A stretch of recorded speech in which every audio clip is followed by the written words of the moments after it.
महाप्रभु श्री जगन्नाथंकर कृपा और आशीर्वाद मु आज विधानसभा 2026-27 आर्थिक वर्षर बजेट उपस्थापना आज यही बजेट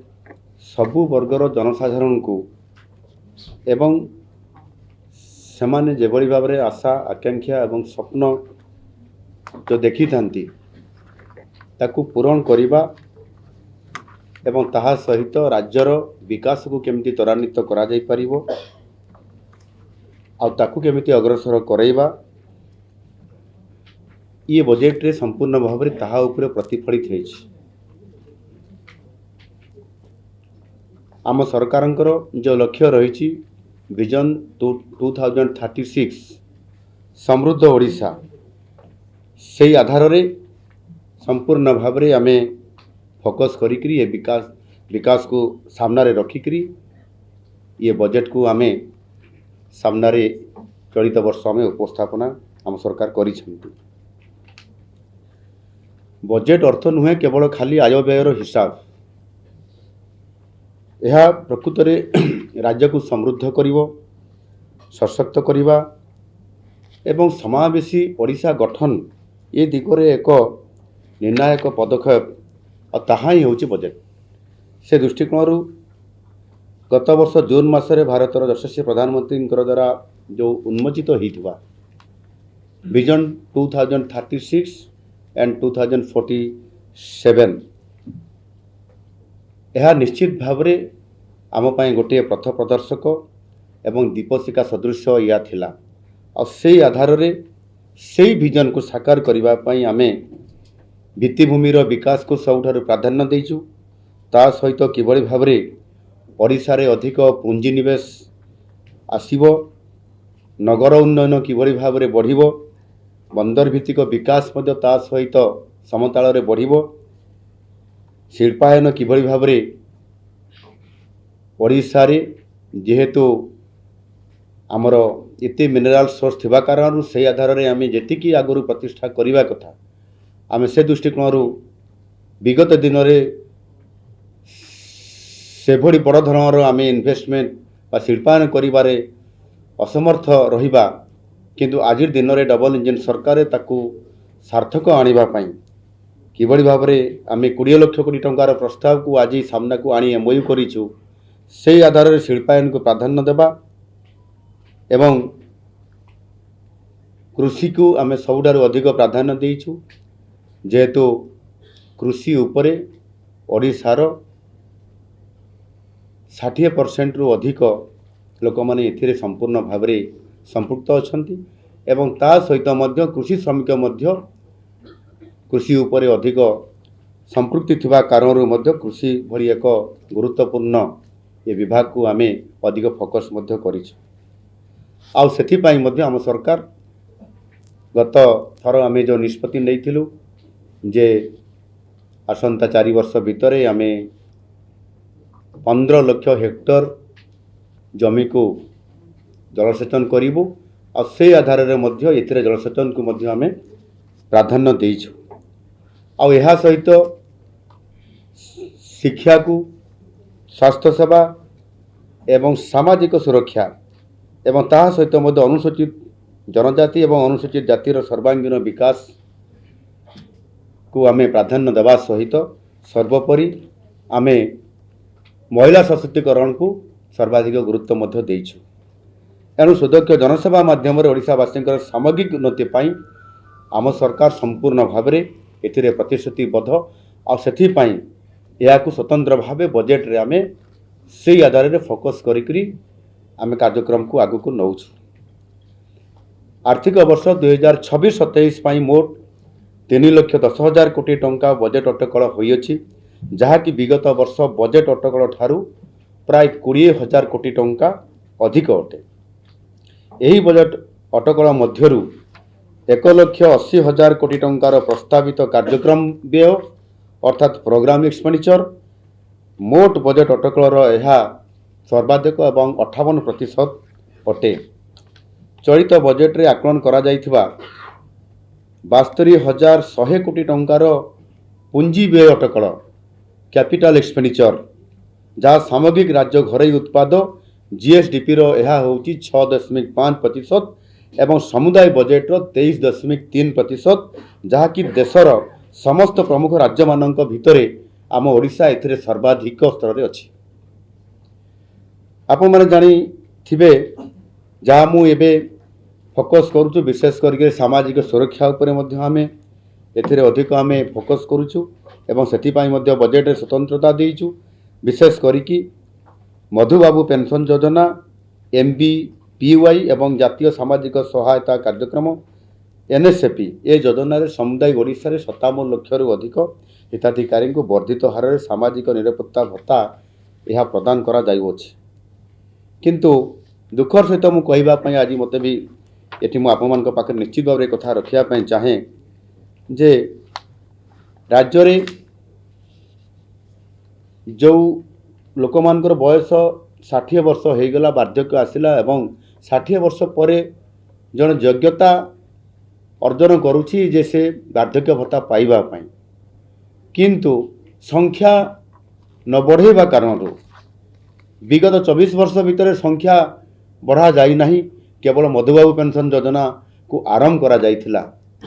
ଏଣୁ ଯେଭଳି ଭାବରେ ଲୋକଙ୍କର ସଂଖ୍ୟା ବଢ଼ୁଛି, 60ରୁ ଅଧିକ ବୟସର ଲୋକ, ତାଙ୍କର ସଂଖ୍ୟା 6 ଲକ୍ଷରୁ ବହୁ ଅଧିକ, 6,82,000 ପାଖାପାଖି, ଏବଂ ସେମାନେ ଅପେକ୍ଷା କରୁଛନ୍ତି ଯେ କେହି ଜଣେ ଯଦି ବୃଦ୍ଧ ଲୋକ ଯଦି ସିଏ ମରିଯିବେ ବା ତାଙ୍କର ଦେହାନ୍ତ ହେବ, ତାପରେ ୱେଟିଂ ଲିଷ୍ଟରେ ଏମାନେ ଅଛନ୍ତି, ତାଙ୍କ ଭିତରୁ କେହି ପାଇବେ। ଏହା ଗୋଟିଏ ଯେଭଳି ଭାବରେ ଗୋଟିଏ ଏଥିରେ ସମ୍ପୂର୍ଣ୍ଣ ଭାବରେ ଅସାମଞ୍ଜସ୍ୟତା ତିଆରି ହେଉଛି, ଆଉ ସେଥିପାଇଁ ରାଜ୍ୟର ବୃଦ୍ଧ ଅସହାୟ ନାଗରିକମାନଙ୍କର ପ୍ରତି ଯେଉଁ ଅନ୍ୟାୟ କରାଯାଉଛି, ସେଥିପାଇଁ ଆମେ ଏ ପ୍ରକାର ଏକ ଗୁରୁତ୍ୱପୂର୍ଣ୍ଣ ପଦକ୍ଷେପ ନେଇଛୁ। ସେଥିରେ ମଧୁବାବୁ ପେନ୍ସନ୍ ଯୋଜନା ଅଧୀନରେ ସମସ୍ତ ଯୋଗ୍ୟ ବ୍ୟକ୍ତିଙ୍କୁ ଯିଏ 60 ବର୍ଷ ପୂରଣ କରିବ ଏକ ସାଚୁରେସନ୍ ମୋଡ଼ରେ ଅନ୍ତର୍ଭୁକ୍ତ କରିବା, ଇଏ ନୀତିଗତ ନିଷ୍ପତ୍ତି ଆମ ସରକାର ଚଳିତ ବର୍ଷ ବଜେଟ୍ରେ ସ୍ୱତନ୍ତ୍ରତା ଦେଇଛନ୍ତି। ଆମେ ତୁରନ୍ତ ବାଦ ପଡ଼ିଥିବା ଯୋଗ୍ୟ ବ୍ୟକ୍ତିଙ୍କୁ ସମସ୍ତଙ୍କୁ ଏଥିରେ ଆମେ ସାମିଲ କରିବୁ, କେହି ଆଉ ରହିବେ ନାହିଁ। ଇଏ ସାଚୁରେସନ୍ ମୋଡ଼ରେ ଆମ ସରକାର କରିବେ। ଆମ ସରକାର ମହିଳାମାନଙ୍କର ମର୍ଯ୍ୟାଦା ଓ ସଶକ୍ତିକରଣ ଏବଂ ଶିଶୁ କଲ୍ୟାଣ ପାଇଁ ମଧ୍ୟ ପ୍ରତିଶ୍ରୁତିବଦ୍ଧ। ଚଳିତ ବର୍ଷ ବଜେଟ୍ରେ ଆମେ ମହିଳା ଓ ଶିଶୁ ବିକାଶ କ୍ଷେତ୍ରରେ 16,152 କୋଟି ଟଙ୍କା ଏବଂ ମିଶନ ଶକ୍ତି କ୍ଷେତ୍ରରେ 2,804 କୋଟି ଟଙ୍କା ଦିଆଯିବା ସହିତ ଆହୁରି ଅନେକ ପରିବର୍ତ୍ତନକାରୀ ପଦକ୍ଷେପ ମାଧ୍ୟମରେ ଆମେ ଦୃଢ଼ ସଂକଳ୍ପ ପ୍ରତିଫଳିତ ହୋଇଛି। ମହିଳା ସଶକ୍ତିକରଣ ଅଧୀନରେ ଆମ ସରକାରଙ୍କର ଏକ ଲକ୍ଷ୍ୟ ହେଉଛି ପ୍ରତ୍ୟେକ ଝିଅ ସ୍ନାତକ ପର୍ଯ୍ୟନ୍ତ କିଭଳି ଭାବରେ ସେ ଶିକ୍ଷିତ ହେବ ଏବଂ ପାଠ ପଢ଼ିବ, ଆଉ ସେଥିପାଇଁ ସେମାନଙ୍କୁ ଅଧିକ ଏଥିରେ ସଚେତନ କରାଇବା ପାଇଁ ଏବଂ ସେମାନେ ଅଧିକ ଶିକ୍ଷିତ କରାଇବା ପାଇଁ ସେହି ଉଦ୍ଦେଶ୍ୟରେ ମୁଖ୍ୟମନ୍ତ୍ରୀ କନ୍ୟା ସୁମଙ୍ଗଳ ନାମରେ ଏକ ନୂତନ ଯୋଜନା ଆମେ ଆରମ୍ଭ କରିଛୁ। ପ୍ରସ୍ତାବ ଏଥିରେ ଅଛି। ଏଥିରେ ନିଶ୍ଚିତ ଭାବରେ ଯେଉଁମାନେ ଆର୍ଥିକ ଦୁର୍ବଳ ବର୍ଗର ପରିବାରରେ ଜନ୍ମ ହୋଇଥିବା ଆମର ଝିଅ ଏବଂ ତାଙ୍କରି ନାମରେ 20,000 ଟଙ୍କାର ଏକ ସଞ୍ଚୟ ବ୍ୟବସ୍ଥା, ସେଭିଙ୍ଗସ୍ ଇନଷ୍ଟ୍ରୁମେଣ୍ଟ କରାଯିବ, ଆଉ ସ୍ନାତକ ସମାପ୍ତ କରିବା ପରେ ତାଙ୍କୁ 1,01,000 ଟଙ୍କା ପ୍ରଦାନ କରାଯିବ, ଯେଉଁଟାକି ତାଙ୍କର ଭବିଷ୍ୟତ ପାଇଁ ବିଭିନ୍ନ କାମରେ ଇଏ ଲାଗିପାରିବ। କୃଷକମାନଙ୍କର ଆବଶ୍ୟକତାକୁ ଦୃଷ୍ଟିରେ ରଖି କୃଷିର ଆନୁଷଙ୍ଗିକ କ୍ଷେତ୍ର ପାଇଁ ସର୍ବାଧିକ, କୃଷି ଏବଂ ତାର ଆନୁଷଙ୍ଗିକ କ୍ଷେତ୍ର ମିଶାଇଲେ ସର୍ବାଧିକ ଆମେ ଏଥର 42,492 କୋଟି ଟଙ୍କାର ବ୍ୟୟବରାଦ ରଖିଛୁ, ଯାହା ପୂର୍ବବର୍ଷ ତୁଳନାରେ 12.3% ଇଏ ଅଧିକ। ସମୃଦ୍ଧ କୃଷକ ଯୋଜନା ଅଧୀନରେ ଧାନ କ୍ରୟ ସୁନିଶ୍ଚିତ କରିବା ପାଇଁ 6,088 କୋଟି ଟଙ୍କାର ବ୍ୟବସ୍ଥା ହୋଇଛି ଏବଂ ଚାଷୀକୁ ସମୟୋପଯୋଗୀ ଦେୟ ପ୍ରଦାନ କରିବା ପାଇଁ ବିଭିନ୍ନ ପ୍ରକାରର ଯେଉଁ ଚାଷୀଙ୍କର ସମସ୍ୟା ମଝିରେ ସମସ୍ୟା ଉପୁଜେ ଏବଂ ସେଥିପାଇଁ ଗୋଟିଏ ଅସ୍ଥିରତା ଦେଖାଯାଏ, ତାକୁ କିଭଳି ଭାବରେ ଏ ସମସ୍ୟାକୁ ସମାଧାନ କରାଯିବ, ସେଥିପାଇଁ ଆମ ସରକାର ପ୍ରଥମ ଥର କରି କୃଷି ବିଭାଗରେ ଆମେ ଗୋଟେ ରିଭଲ୍ଭିଂ ଫଣ୍ଡ, ଆବର୍ତ୍ତନ ପାଣ୍ଠି ଇଏ ପ୍ରଥମ ଥର ପାଇଁ ଗଠନ କରିଛୁ ଏବଂ ସେଥିରେ 5,000 କୋଟି ଟଙ୍କାର ବ୍ୟବସ୍ଥା କରିଛୁ। ଯାହା ବି ସମସ୍ୟା ଆସିବ ରିଭଲ୍ଭିଂ ଫଣ୍ଡ ମାଧ୍ୟମରେ ଏ ସମସ୍ୟାର ସମାଧାନ, ଆଶୁ ସମସ୍ୟା ସମାଧାନ କରାଯାଇପାରିବ। ଏବଂ ତା ସହିତ ଅନେକ ଯୋଜନା ତ ଆମେ କରିଛନ୍ତି। ସେଥିରେ ଶ୍ରୀଅନ୍ନ ଯୋଜନା ଅଭିଯାନ ହେଉ କିମ୍ବା ବଳଭଦ୍ର ଜୈବିକ ଚାଷ ମିଶନ ତାକୁ ଆମେ ପ୍ରାଧାନ୍ୟ ଦେଉଛୁ ଏବଂ ସବୁଠାରୁ ବେଶୀ ଆମେ ଏବେ ପ୍ରାଧାନ୍ୟ ଦେଉଛୁ ଫସଲର ବିବିଧୀକରଣ କାର୍ଯ୍ୟକ୍ରମ ଆମେ ନେଉଛୁ। କ୍ରପ୍ ଡାଇଭର୍ସିଫିକେସନ୍ ଯଦି ନ କରାଯିବ ତାହେଲେ କେବଳ ପ୍ୟାଡ଼ି ଉପରେ ଯେଭଳି ଭାବରେ ଓଡ଼ିଶାର ପ୍ରାଧାନ୍ୟ ଅଛି, ଏବେ ଚାଷୀଙ୍କ ସଂଖ୍ୟା ବଢ଼ୁଛି ଯେହେତୁ ଇନପୁଟ୍ ଆସିଷ୍ଟାଣ୍ଟ ଆମର ସେମାନଙ୍କୁ ଦିଆଯାଉଛି ବା ଧାନର ସର୍ବନିମ୍ନ ସହାୟକ ମୂଲ୍ୟ ଆମେ 3100 ଟଙ୍କା ଦେଲୁ। ସେହି କାରଣରୁ ଧାନ ପ୍ରତି ବା ଧାନ ଚାଷ ଅଧିକ ବା ପ୍ୟାଡ଼ି ଚାଷ ଆମର ଅଧିକ ବଢ଼ୁଛି। ଏଣୁ ଚାଷୀର ଆୟକୁ ଯେଉଁ ଦ୍ୱିଗୁଣିତ କରିବାର ଲକ୍ଷ୍ୟ ଏବଂ ଚାଷୀଙ୍କୁ ମଧ୍ୟ ବହୁଗୁଣିତ କରିବା ପାଇଁ ଆମେ ଯୋଜନା ଆଜି କରୁଛୁ, ସେ ଦୃଷ୍ଟିକୋଣରୁ ହେଲେ ଆମକୁ କ୍ରପ୍ ଡାଇଭର୍ସିଫିକେସନ୍ ଆଡ଼କୁ ଯିବା ପାଇଁ ପଡ଼ିବ। ସେଥିପାଇଁ ଚାଷୀଙ୍କୁ କିଭଳି ଭାବରେ କ୍ରପ୍ ଡାଇଭର୍ସିଫିକେସନ୍ କରାଯିବ ତାହାର ପାଇଁ ସ୍ୱତନ୍ତ୍ର ଭାବେ ଆମେ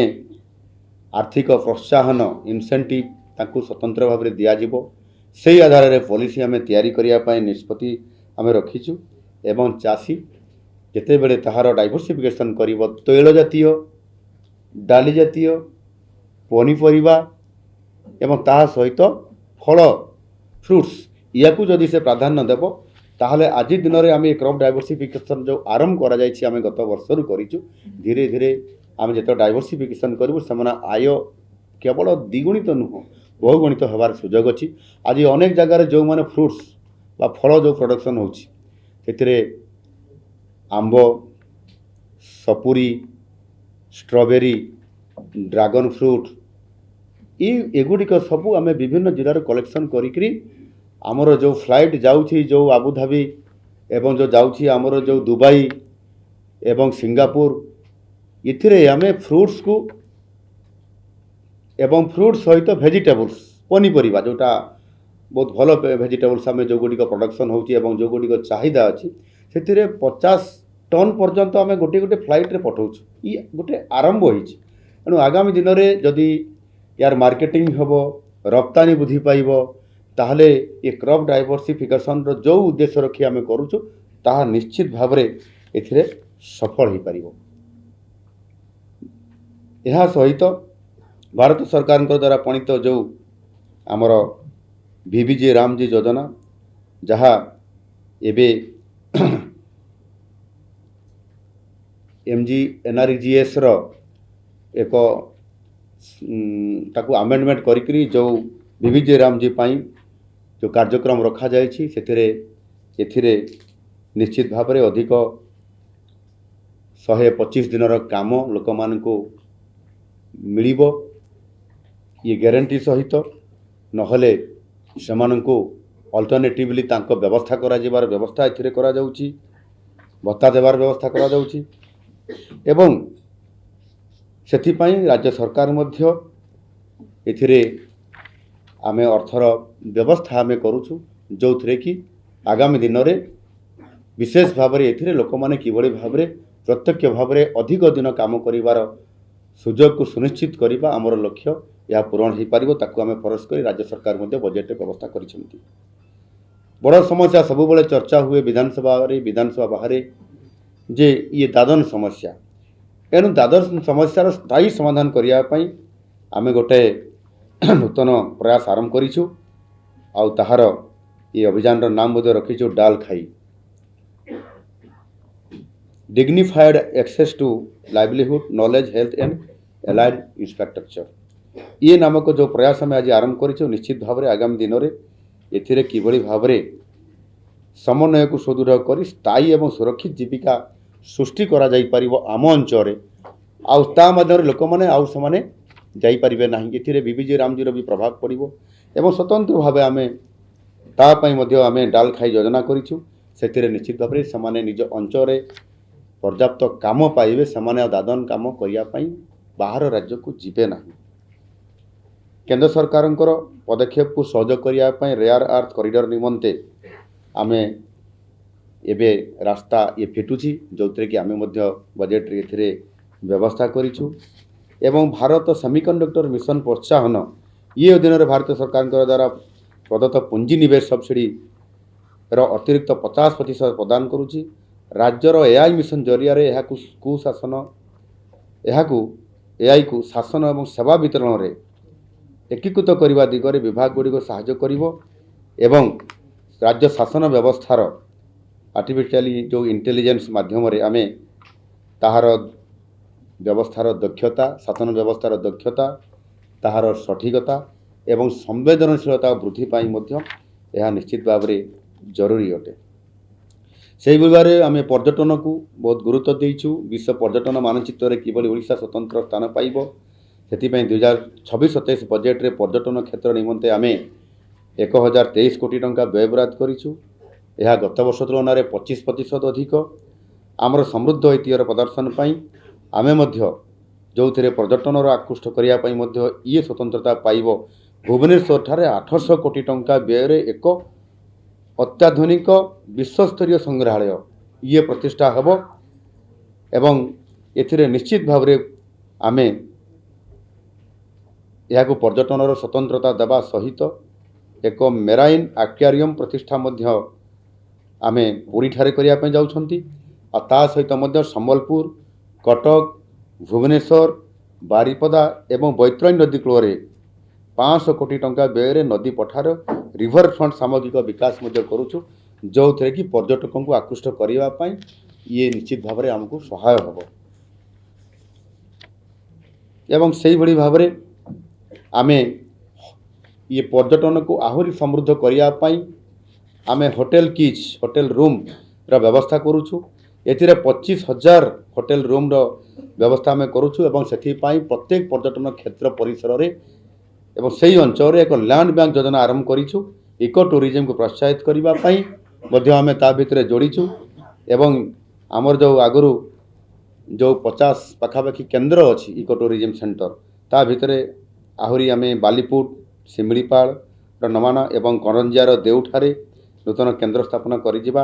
करा सह चिलिका ह्रदर पुनरुद्धार करवा एवं नंदनकानन प्राणी उद्यान विकास पाई मध्य मास्टर प्लान कार्यकारी करवा या आम स्वतंत्रता दौचु। ता सहित मध्य आम केन्दुझर सानघागरा ठारे 91 कोटी टंका व्यय एक आरपीआरसी जहाँ एकाम्र जो आरपीआरसी अच्छी आमर आंचलिक जो आमर रीजनल प्लांट रिसर्च सेंटर तार एक ब्रांच मध्य उपकेन्द्र केन्दुझर सानघागरा रे यह करा जाउची जो थे कि 91 कोटी टंका खर्च हम एवं यह मध्य विश्वस्तरीय जो पर्यटक मान को आकृष्ट करने बहुत गोटे तार व्यवस्था मध्य करा जाउची। विशेष करी मु एजुकेशन कथा किसी रखी जो थे कि शिक्षा व्यवस्था रे एक वैप्लविक परिवर्तन आनिबा एवं युवपीढ़ी को सशक्त करने बजेट रे अनेक विविध प्रस्ताव सब रखा जाइछि। एही बजेट रे आमे एथर 4टी नूतन विश्वविद्यालय प्रतिष्ठा करने को प्रस्ताव देइछु। केन्द्रापड़ा जगतसिंहपुर भद्रक एवं झारसुगुड़ा जिले में तार मुख्यालय ये यूनिवर्सिटी गुड़िक प्रतिष्ठा हम ताहा द्वारा विश्वविद्यालय संख्या 21 को पहुँचब जो कि आम गोटे शिक्षा क्षेत्र में बहुत बड़ पदक्षेप ये नापी जाऊँ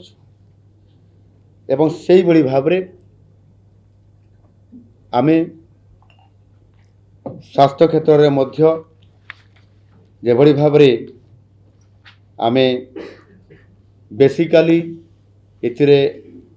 आयुष व्यवस्था को तार किभली भाव में गुणात्मक शिक्षा रो संप्रसारण एवं आयुष व्यवस्था को सुदृढ़ करने आम एथिरे 5टी आम मेडिकल कॉलेज प्रतिष्ठा करने ये आयुष विभाग द्वारा आम करूँ जो थे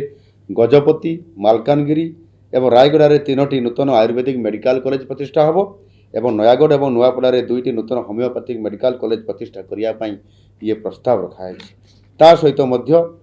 चिपिलिमारे एक पशु चिकित्सा विज्ञान महाविद्यालय बलांगीर रे कृषि महाविद्यालय एवं सोनपुर रे एक मत्स्य विज्ञान महाविद्यालय ये प्रतिष्ठा करने द्वारा निश्चित भाव में गोटे एजुकेशन सिस्टम रो व्यापक भाव में आम ताकू परिवर्तन करने एवं शिक्षा क्षेत्र में ओडिशा किभली भाव में आगू बढ़िबो सेतिपाई मध्य स्वतंत्र आम फोकस करिछु। एणु निश्चित भाव में आम एथिरे या सहित आरी अनेक योजना आम कार्यक्रम रखीचु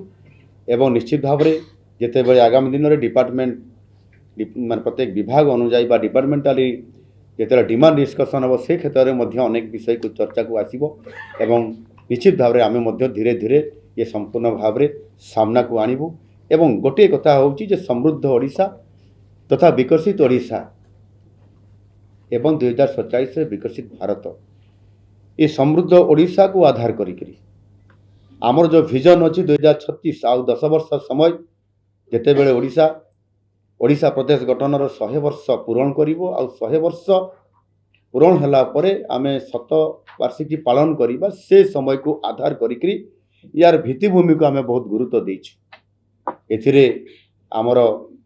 राज्यर जीडीपी केमती अधिक बढ़िबो एवं सही अनुसार आर्थिक दृष्टिकोण आमे किभଳି भाबरे आज दिन रे ओडिशा आमे सरप्लस बजेट रे अछु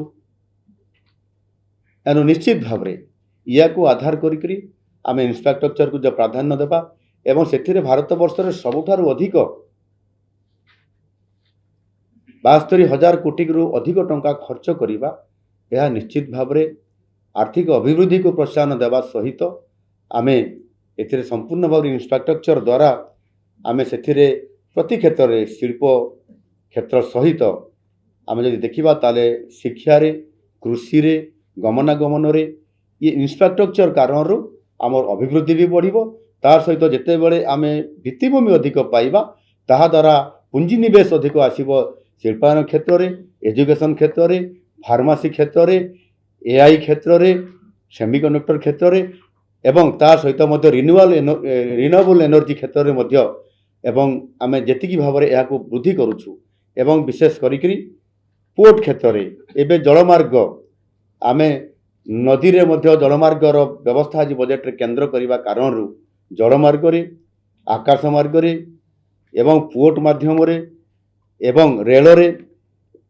तो सर्वाधिक आमे एथिरे अर्थ पाइछु एनु निश्चित भाव में ये समस्त कथा को देखिले डबल इंजिन सरकार